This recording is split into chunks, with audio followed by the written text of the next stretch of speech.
Bonjour à tous, bienvenue sur Fan de Couteaux. Aujourd'hui je vous présente un modèle de la marque Real Steel, le Bushcraft 2. Avant de commencer ce petit test, cette revue sur ce Bushcraft 2 de la marque Real Steel, je voulais m'excuser auprès de tous ceux qui aiment les vidéos sur les pliants. C'est vrai qu'en ce moment je suis un petit peu plus orienté sur les lames fixes.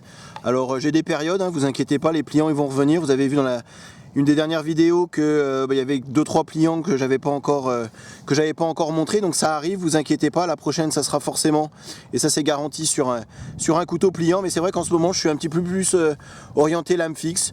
Voilà, comme j'ai dit, j'ai des périodes. Alors ce couteau en soi, si je fais la vidéo aujourd'hui, c'est parce que c'est une vidéo qui m'a été demandée.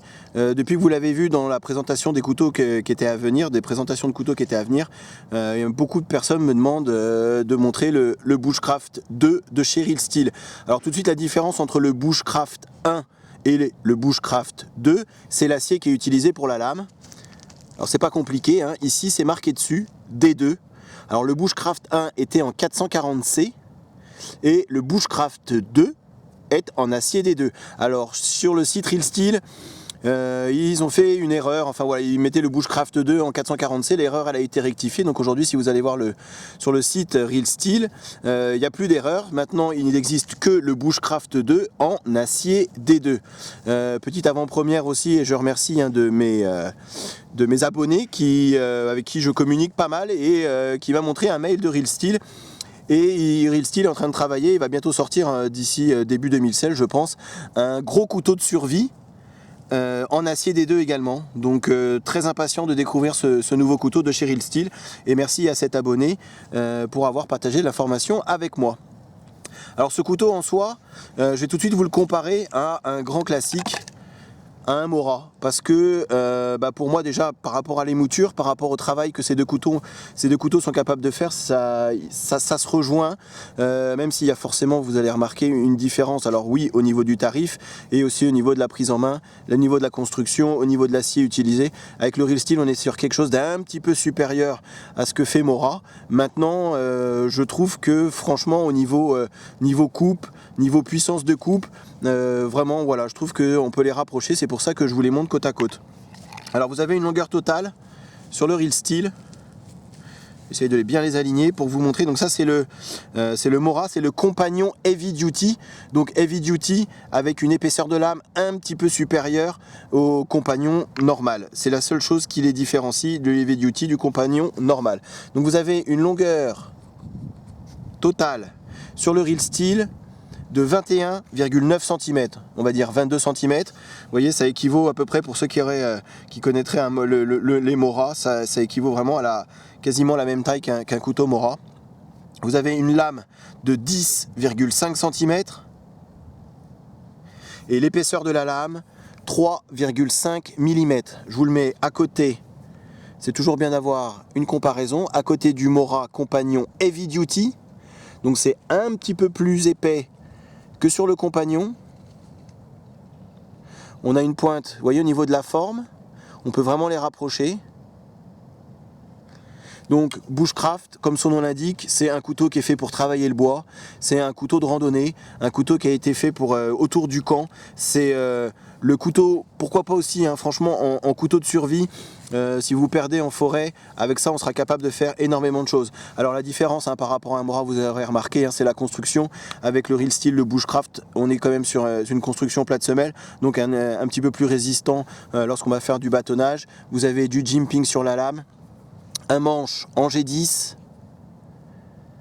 Je trouve, alors j'essaie de me rapprocher, je trouve qu'il est juste magnifique. Avec Real Steel, maintenant on est habitué sur la qualité de finition et de fabrication. Franchement, j'ai beau regarder, zéro défaut. Les rivets, là, tout est... on sent pas la différence avec le G10. Vous avez des intercalaires qui sont du plus bel effet, qui font 1 mm d'épaisseur. Ça va permettre, lors des phases de coupe et surtout de bâtonnage, d'absorber un petit peu les chocs et d'avoir moins de vibrations dans la poignée.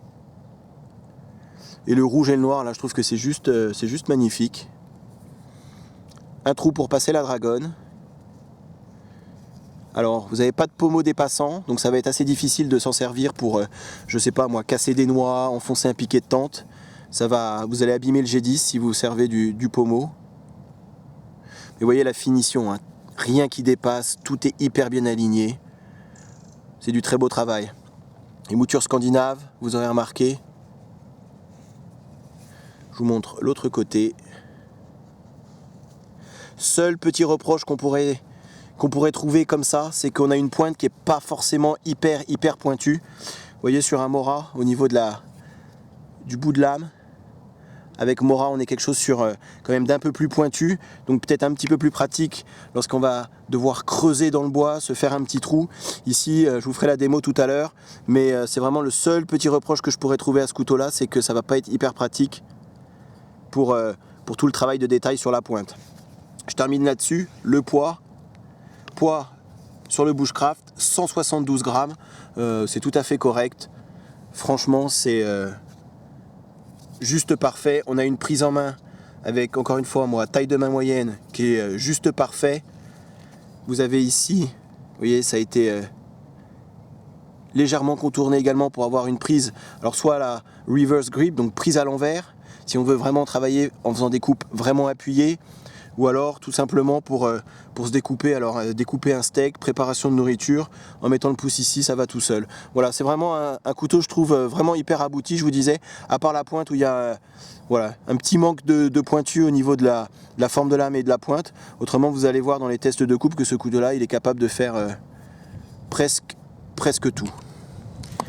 Lorsque j'ai pas de scie et que je suis obligé de me découper une section de bois, alors soit une branche qui est tombée, soit alors pour élaguer un camp, quand vous arrivez sur un camp et que vous avez besoin de vous couper une branche, alors vous pouvez essayer avec les coupes à la volée, c'est là où je vous disais qu'il est bon presque partout. 172 grammes, on va avoir du mal à faire de la coupe à la volée, c'est assez léger. On n'a pas une grosse courbure en fin de manche ici.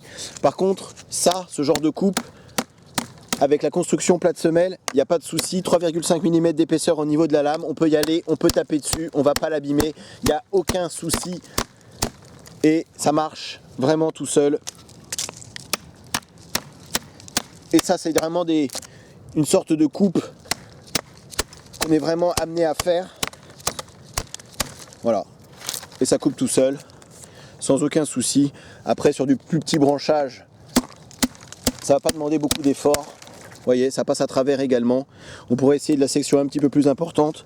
Et je vais vous faire ça tout de suite pour vous montrer que on va dire l'avantage par rapport à un Mora, c'est la construction plate semelle. On va vraiment pas avoir peur du tout de taper sur le dos de la lame. Avant de continuer et d'essayer de passer à travers cette grosse branche, ce petit tronc, je voulais vous montrer le tranchant. On a vraiment un tranchant rasoir en sortie de boîte. J'ai toujours assez impressionné par ce que Real Steel arrive à faire, et particulièrement avec celui-ci. On avait vraiment, alors ça rase les poils, j'ai plus beaucoup de poils donc je peux plus trop vous montrer, mais par contre vraiment sans forcer, on a un couteau qui coupe, mais c'est vraiment un plaisir de s'en servir sur toutes les parties du tranchant. C'est rasoir, avec la CID2 on a la garantie quasi certaine d'avoir un tranchant qui va durer très longtemps, peut-être un petit peu plus difficile à reprendre que du 1095. Mais par contre, une durabilité au niveau du tranchant, de la coupe, qui va être juste parfaite. Très durable comme tranchant et rasoir. Regardez, même sur vraiment la toute pointe, on pourrait vraiment faire du petit travail de détail. Ça soulève du petit copeau. Et le couteau, j'y ai pas touché, hein. Je ne l'ai pas encore affûté. Ça c'est à la sortie de boîte et je trouve que c'est plutôt pas mal. On verra à la fin de la vidéo, après tout ce que je vais faire, s'il est toujours capable de faire ce genre de travail. En attendant là, je vais taper sur la lame. Un couteau de Bushcraft, ce qu'on lui demande aussi, c'est de pouvoir passer à travers des petits troncs, des petites branches. Comme je vous ai dit dans la présentation, hein, pourquoi pas en couteau de survie également, hein.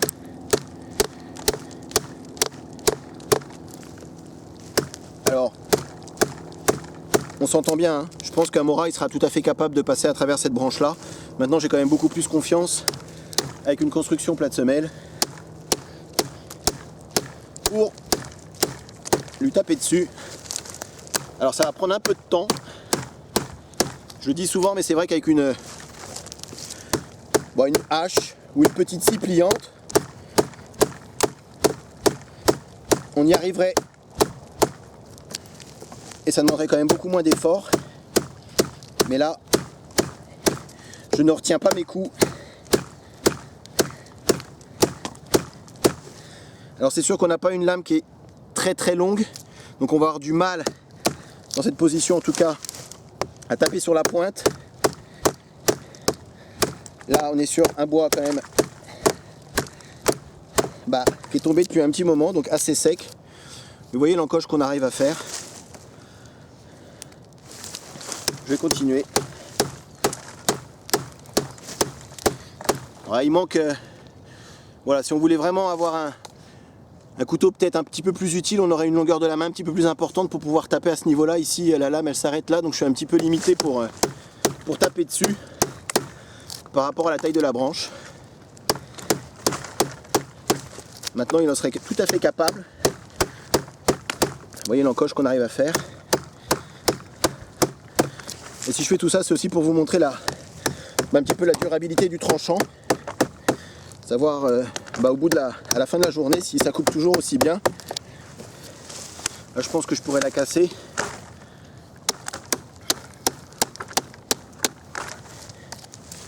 Voilà. Et là un coup de pied et on est passé à travers. Donc voilà, même sur ce genre de branche, je vais essayer de vous montrer. C'est quand même par rapport à la longueur de la lame. Je dis pas que c'est identique, mais voilà, c'est vraiment les limites à mon avis de ce que ce couteau peut faire. Mais encore une fois, hein, avec la plate semelle, pas de souci. J'ai récupéré la section que je viens de couper. Donc là je l'ai coupé avec la scie pliante. Je voulais vous montrer le diamètre de la bûche. Et c'est du bois qui est, ça s'entend, hein, qui est quand même assez dur. Donc vous voyez, on va pas avoir beaucoup de couteaux qui dépassent. Mais alors aucun souci, hein, quand on voit l'épaisseur de la lame, jusqu'en bout de lame, c'est vraiment un couteau, hein, comme je vous ai dit, qui a été fait pour travailler le bois. Couteau de bushcraft. Un couteau, on n'a pas peur de taper dessus. Donc le fait de ne pas avoir une pointe très délicate, ça permet aussi d'avoir une pointe assez solide et assez robuste. Donc on va pouvoir y taper dessus sans aucun problème.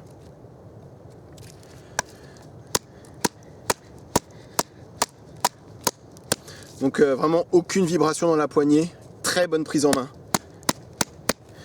J'ai pas peur de taper un petit peu sur la poignée juste pour redresser le couteau. Hein. Ça m'ennuierait de l'abîmer.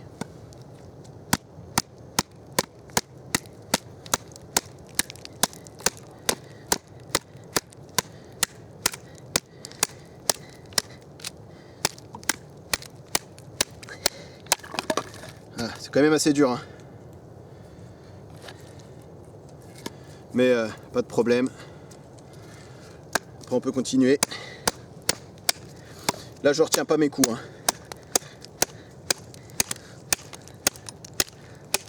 Vous voyez.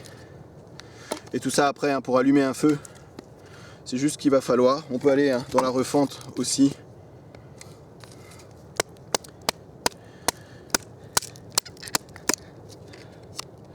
Pas de problème.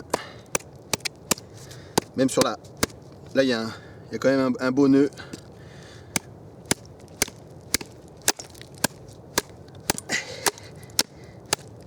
Et voilà, ça passe à travers, hein. Sans souci. Là on a quand même du bois bien sec, ça va être hyper pratique, hein. Si on veut s'allumer un feu, je vous continue juste avec celle-ci. Après on va passer au feather stick. Et je pense qu'on aura un petit peu... vous aurez vu un peu les capacités de ce couteau là.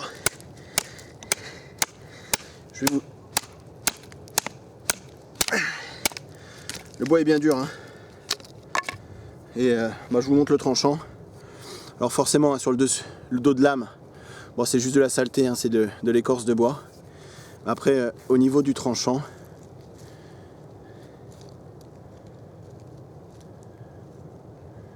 ça coupe encore super fort. Il va falloir me croire sur parole, mais là je suis sûr qu'il pourrait raser les quelques poils qui restent, mais pas de problème. Là franchement ça bouge pas. Après moi j'aime toujours une petite interrogation au niveau des plaquettes avec des rivets. Si c'est pas bien collé et tout, ça a tendance à... Il y a du jeu qui peut s'installer, mais là, regardez. Hein. Même là où j'ai un petit peu tapé dessus, il n'y a pas de souci. Ouais, c'est... toujours, franchement, hein, au top. Alors le fait de faire des phaser sticks, ça permet aussi de voir la qualité du tranchant. Si le couteau il coupe encore bien, si c'est encore très correct. Et avec une émouture scandinave, hein, c'est vraiment... c'est avec une émouture scandinave en tout cas que je préfère faire du phaser stick ou du petit copeau. Je trouve que c'est là qu'on a vraiment le meilleur résultat et le meilleur ressenti. Et vous voyez un peu, hein, ça coupe vraiment encore très fort sur toutes les parties de la lame. Sur le devant également. J'étais curieux comme beaucoup, hein, parce que j'avais eu quelques commentaires sur la qualité de l'acier D2 fait par Real Steel et vous voyez, hein, ça coupe encore très fort. Comme je vous ai dit, hein, une prise en main vraiment presque idéale, une bonne longueur de manche, un manche quand même bien contourné, un peu plus fin ici qu'en fin de manche. On a vraiment une très bonne prise en main. Zéro vibration hein, lors des phases de bâtonnage. Là ça glisse pas. On peut vraiment faire de la coupe assez puissante. Vous voyez, je rentre dans le bois. Les moutures scandinaves pour le travail du bois, de toute façon, il n'y a pas mieux. C'est sûr que pour la préparation de nourriture, je préfère une émouture plate. Mais bon, on arrivera quand même à se débrouiller et à se couper ce qu'on voudra comme nourriture avec une émouture scandinave, même si, comme je vous ai dit, moi, pour le travail de la nourriture, je préfère largement une émouture plate. Mais là, vous voyez, pour même se tailler une petite pointe.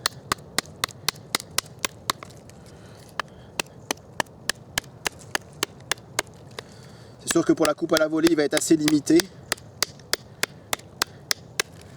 On va privilégier hein, quand même une hache ou un plus gros couteau de survie, mais pour tout ce qui va être travail autour du camp, pas de problème. Ça rentre très bien dans le bois. Je le répète, je le redis et je le répète, mais vraiment une super ergonomie. Pas fatigant de travailler avec, c'est pas lourd. Ça coupe super bien, vraiment, voilà, Real Steel encore une fois, hein, au top. Et écoutez, pas déçu par ce couteau là. Alors je vais aller extrêmement rapidement sur l'étui, il est livré avec un étui Kydex. Donc pour ceux qui avaient vu la revue sur le Real Steel Observer, c'est quasiment le même étui. Il est également livré avec un passant ceinture que j'ai malheureusement pas pris avec moi, donc je peux pas vous montrer. Mais voilà, c'est un passant ceinture. Regardez sur le Real Steel, la vidéo du Real Steel Observer, c'est exactement le même fonctionnement. Vous avez deux attaches ici de vis et vous avez un passant ceinture, tout ce qui est de plus classique en plastique. Encore une fois, je vous invite, si ça vous intéresse, à regarder la vidéo du Real Steel Observer si vous voulez vraiment savoir comment c'est fait. Maintenant, moi vous me connaissez maintenant, hein, moi je préfère avoir juste un étui qui rajoute pas d'épaisseur au couteau. Ça se glisse dans un sac à dos, dans une poche, voilà, et on passe incognito. Autre petite remarque, vous avez remarqué ici, vous avez un petit trou, donc ça c'est pour que la pluie et que l'eau puisse s'écouler lorsqu'il pleut, lorsque vous faites tomber votre couteau dans l'eau, enfin peu importe. Il faut savoir que l'acier D2, c'est un acier qui, même s'il a une assez bonne résistance à l'oxydation, c'est un acier qui a une petite tendance à rouiller aussi, et il faut quand même en prendre soin. Donc séchez bien la lame lorsque vous rentrez chez vous et juste passer un petit coup de WD-40 par exemple sur la lame pour éviter qu'il y ait des petits points de rouille qui puissent apparaître. Mais autrement voilà, l'étui, tout ce qui est de plus correct, vous avez aucun jeu, une rétention moyenne, hein. Voilà, est-ce qu'on le perd? Bon, pas forcément. Pas de jeu non plus, voilà, c'est tout ce qu'on demande. Ça protège le couteau, ça protège la lame, ça rajoute aucune épaisseur à l'ensemble, c'est plutôt pas mal fait et pour le prix franchement c'est plus que correct. Par contre, l'avantage d'avoir une pointe qui est pas très délicate et qui est pas très fine, c'est qu'on va avoir, on va pas avoir peur, pardon, de se servir de la pointe pour faire levier dessus et de l'abîmer ou de la tordre ou de la casser. Donc ça c'est plutôt pratique également. Donc voilà, après chacun préférera son style de pointe. Il y en a qui préfèrent des pointes assez pointues. Je vais essayer de me mettre bien comme il faut pour bien vous montrer. Mais là c'est plutôt pas mal d'avoir une pointe robuste. L'acier D2 c'est un acier qui est quand même hyper solide, hein. Donc on va pas avoir peur de l'abîmer. On va pouvoir voilà, faire un trou dans un tronc d'arbre. Pourquoi pas un trou dans le sol également. On va pouvoir creuser à l'intérieur. Vous voyez là je fais vraiment levier que sur la pointe. Et il n'y a pas de souci. Vous voyez ça, on arrive à lever des beaux morceaux de bois. Et c'est sûr qu'avec une pointe un petit peu plus délicate, j'aurais peut-être hésité à faire ce genre de travail. Là, là pas du tout. Donc voilà, les avantages et les inconvénients. Après, moi je vous montre ce qu'il en est. Après, chacun se fera une idée par rapport à ses goûts. Mais c'est plutôt efficace comme pointe pour tout ce genre de travail. Et on peut vraiment creuser assez profond et soulever pas mal de matière. Voilà, sans que ça bouge et sans surtout avoir peur de l'abîmer. Par rapport à une pointe un petit peu plus délicate et un peu plus fine où on aura du mal et on hésitera à faire levier dessus. Mais là, vous voyez, pas de souci. Voilà, ça peut être hyper pratique pour certaines personnes de faire ce genre de travail. Et là-dessus, ce couteau-là, pas de souci. Je vous montre quand même le résultat, hein. C'est important de voir. Voilà, je pense que voilà, ça bouge pas. Là non plus. Pas de souci. Pour être vraiment complet, c'est vrai qu'à 172 grammes, c'est difficile d'en faire un vrai couteau pour les coupes à la volée. Maintenant, il en est tout à fait capable. Si vous passez ici une dragonne autour du poignet pour éviter de le perdre, on a quand même, hein, comme je vous ai dit, une très bonne prise en main. Donc je vais quand même vous montrer ce qu'il serait capable de faire, même si c'est sûr que il n'est pas fait pour ça. Mais si on n'avait que ça comme couteau sur soi, on pourrait y arriver. Ça rentre, hein, très très bien dans le bois, pas de souci.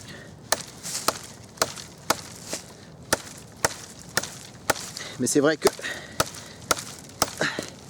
ça demande pas mal d'efforts pour un résultat voilà, qui avec un autre outil serait quand même, on aurait moins galéré, on aurait un résultat plus propre, on aurait passé moins de temps. Voilà, tout ça pour vous montrer qu'en tout cas il en serait capable, même si je pense que c'est pas l'outil adéquat.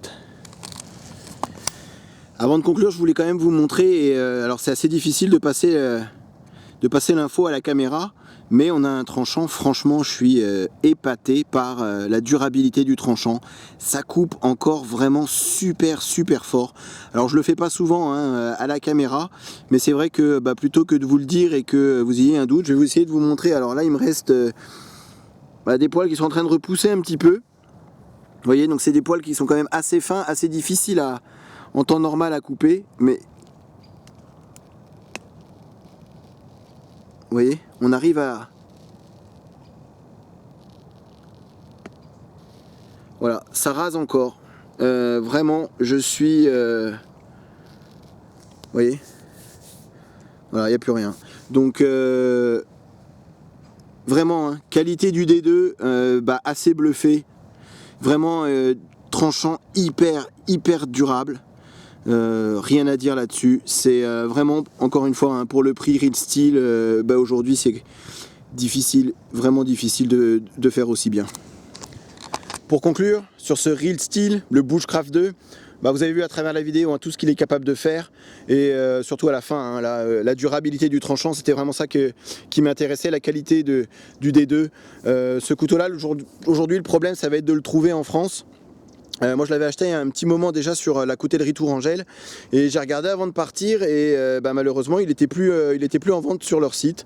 Donc je sais que en Allemagne on peut le trouver, il y a plusieurs distributeurs Real Steel en Allemagne, et j'ai un de mes abonnés qui s'en est d'ailleurs commandé un sur un site allemand, et il l'a reçu sans aucun problème. Si j'arrive à retrouver le lien du site, je vous le mettrai dans la barre de description, c'est pas gagné, il faudra que je farfouille un peu dans tous les commentaires, mais je suis sûr qu'il se fera un plaisir de vous le marquer en commentaire. Voilà, autrement, franchement, moi je l'avais acheté 65 € ce couteau-là, et pour 65 €, vraiment bluffé. On a une prise en main qui est juste géniale, l'ergonomie c'est parfait, le poids, juste l'équilibre qu'il faut. On a vu, hein, juste à part ce petit manque de pointe qui pourrait sur certaines tâches manquer un petit peu. Autrement, franchement, on a un couteau qui est juste parfait, et pour 65 €. Je le mettrais franchement à la hauteur d'un Tops Bob. Alors même si on n'a pas les plaquettes en micarta, on n'a pas ce côté tactique que le Tops Bob pourrait avoir. Je sais aussi que c'est pas le même acier. Maintenant, celui-là, moi je dirais que ça serait un mini Bob, on va dire, et pour surtout la moitié du prix. À 65 €, vous avez un acier D2 qui est juste fabuleux. Qualité de fabrication, qualité de finition, comme on est habitué maintenant, j'ai envie de dire, avec Real Steel. Je précise encore une fois, hein, je ne suis pas sponsorisé par Real Steel. Tous les couteaux, c'est moi qui me les achète. Mais là, il faut être objectif. Franchement, là, on a quelque chose de franchement presque parfait. Et encore une fois, pour 65 €, vous me mettez ce couteau là entre les mains, et je connais pas le prix, je connais pas Real Steel. Moi je vous dirais que le couteau il vaut largement plus, mais là vraiment, encore une fois, bluffé Real Steel. Même on sait que c'est du fabriqué en Chine, du made in China, mais avec un cahier des charges hyper exigeant. C'est robuste, il n'y a rien qui bouge. Le couteau, hein, donc tout ce que j'ai filmé, tout ce que j'ai pas filmé, franchement aujourd'hui il a pris cher. Il est sale, il va falloir que je le nettoie, mais vraiment pour vous dire que j'ai vraiment pas mal coupé avec. Il y a un paquet de choses que j'ai pas filmé. Vous voyez l'état de mes mains également. Là j'arrive vraiment en fin de journée, et toujours un tranchant, et c'est assez rare pour le préciser, pour insister dessus. Le tranchant il a quasi pas bougé, et ça écoutez, ça mérite d'être noté et d'être précisé et reprécisé. Voilà, j'espère que la vidéo vous a été utile. À très bientôt sur ma chaîne. Salut!